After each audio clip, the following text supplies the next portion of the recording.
कोई भी बात हो बोल दो मैम, आप लोगों की फ़ायदा है इसमें जो भी है। आपके पास की पढ़ाई से दिक्कत हो, किसी के मम्मी पापा को दिक्कत हो, किसी की पेंशन नहीं बनी हो, या किसी के घर में कोई इलाज नहीं हो रहा हो, इन सब चीज़ों के लिए ही ये सब जानकारियाँ हैं। ये बताओ मिशन शक्ति कितने दिन के लिए चल रहा है? मिशन शक्ति अभियान ये इतना बड़ा हमने बैनर लगाया है पीछे, ये कितने दिन चलेगा? पढ़े लिखे हो तो दिखाया, जल्दी बताओ, बोलो कितने दिन?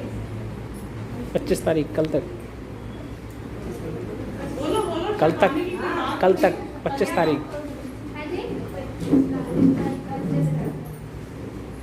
देखो इसमें जो पीछे बैनर लिखा है, अगर तुम लोग स्कूल जाते हो तो सब स्पष्ट लिखा है, तो बताने की जरूरत नहीं है कि जो मिशन शक्ति अभियान है, आप लोग जानते हो कि हम लोग बाहर जाते हैं, अनावश्यक की बातें होती है, टीका टिप्पणी होती है, या गली के बाहर कोई ऐसे लोग खड़े होते हैं जो सिगरेट पीते हैं, शराब पीते हैं, और फिर घर में मारपीट होती है, या कोई बच्ची पढ़ नहीं पा रही है अपने घर वालों के कारण, तो उन सबको बोलने की इच्छा जगाने के लिए इस कार्यक्रम को रखा गया है, ना कि सिर्फ सुनने के लिए।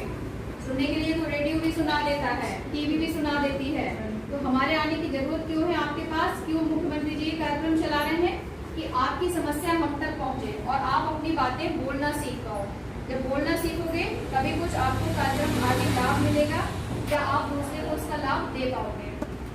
तो मिशन शक्ति अभियान माननीय मुख्यमंत्री जी के द्वारा 17 अक्टूबर से स्टार्ट किया गया था, जिसमें आप लोगों के मैडम लोगों ने भी कार्यक्रम कराए होंगे।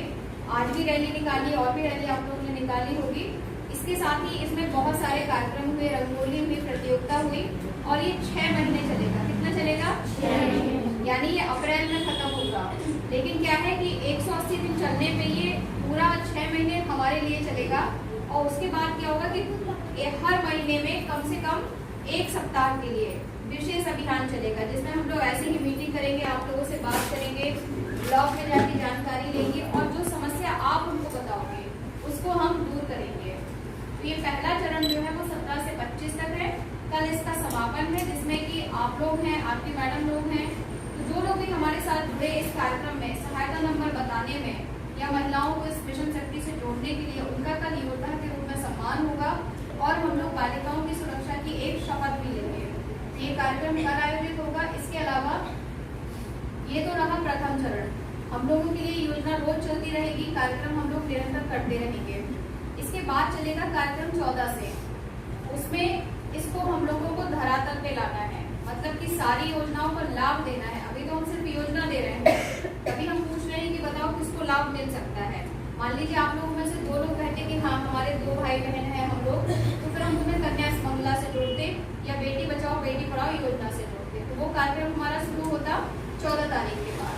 जैसे किसी ने कहा कि नहीं मैडम, यहाँ पे हमारे चौराहे पे कोई खड़े होते हैं लड़के और हम लोगों को दिक्कत होती है, तो हम क्या करेंगे कि वो चीज़ पुलिस से डिस्कस करके फिर 14 के पहले उस चीज़ को खत्म करना चाहेंगे। मतलब एक तो हमने पूछ लिया, और पूछने के बाद हम उस पर काम करेंगे। तो ये जो मिशन शक्ति अभियान है, ये कई चरणों में बहुत सारे विभाग हम लोग चला रहे हैं। विभाग का मतलब हम महिला कल्याण देख रहे हैं, आप लोग स्वयंसेवी संगठन है, डीएम साहब प्रशासन में है, डीपीआरओ है, समूह होते हैं, तो सभी लोग मिलकर के कर रहे हैं कोशिश कि हमारी महिलाओं को कोई दिक्कत ना हो। लेकिन महिलाओं को दिक्कत होगी, पूछो कैसे? तो अपनी समस्या बताएंगे ही नहीं, और जब बताएंगे नहीं तो कहेंगे हमारे साथ घरेलू हिंसा हो रही है, हमारी कोई सहायता ही नहीं कर रहा है। सहायता कैसे करेंगे जब आप बताओगे? बताने के लिए आपको इन कार्यक्रमों के जरिए हम लोग अवगत करा रहे हैं। अगर आपको दिक्कत नहीं है तो बहुत अच्छी बात है, दिक्कत होनी भी नहीं चाहिए, है ना। लेकिन अगर आपके आसपास किसी के घर में कोई बहू बेटी या कोई और किसी को समस्या है, तो आप जागरूक हैं, तो आपको उस महिला की सहायता करने के लिए भी इस मिशन से जोड़ा जा रहा है।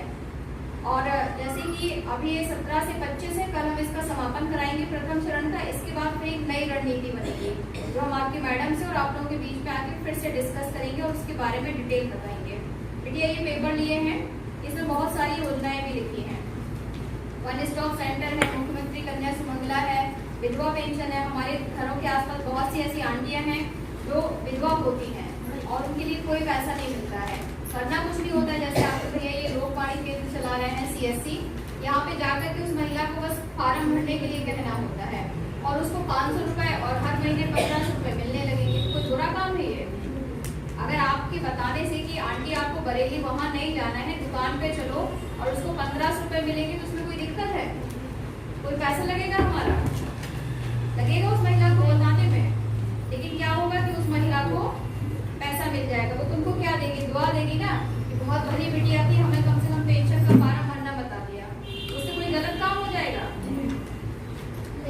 स्कूल जाओगे, अगर स्कूल में कोई लड़की बताती है कि हमारे घर में बहुत, पड़ोस में बहुत आंटी की मारा पीटी हो रही है और आंटी बहुत परेशान है, अगर तुम उनको हेल्पलाइन नंबर बता दोगे कि 112 या 181 लगा दो, तो कोई गलत काम हो जाएगा? हो जाएगा?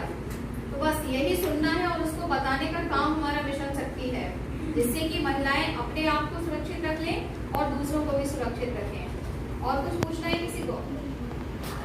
और दूसरा ये है कि आप लोग जब देखते हैं ना कि छोटे छोटे बच्चे सड़क पे कभी कभी खो जाते हैं, देखा है ना कि आपकी अर्निंग हैंड बढ़ेगी और जितना ज्यादा आपके पास पैसा और रुपया आएगा तो आप उतना ज्यादा क्या बनोगे? मजबूत बनोगे। ठीक है, तो क्लैपिंग फॉर योरसेल्फ। आप आपको सिलाई जैसे रोजगार में अपना थोड़ा सा टाइम दिया सीखने के लिए, है ना। और थैंक्स करना अपने पेरेंट्स का। अभी आप लोग बहुत छोटे हो और स्टिल उसके बाद भी यहाँ पर आ रहे हो, है ना। तो ये तो एक अच्छी चीज है ना, जो मम्मा ने या पापा ने जिसने भी परमिशन दी, जाइए सीखिए। ठीक है, that is very good. Thank you. महिला शक्ति जिंदाबाद।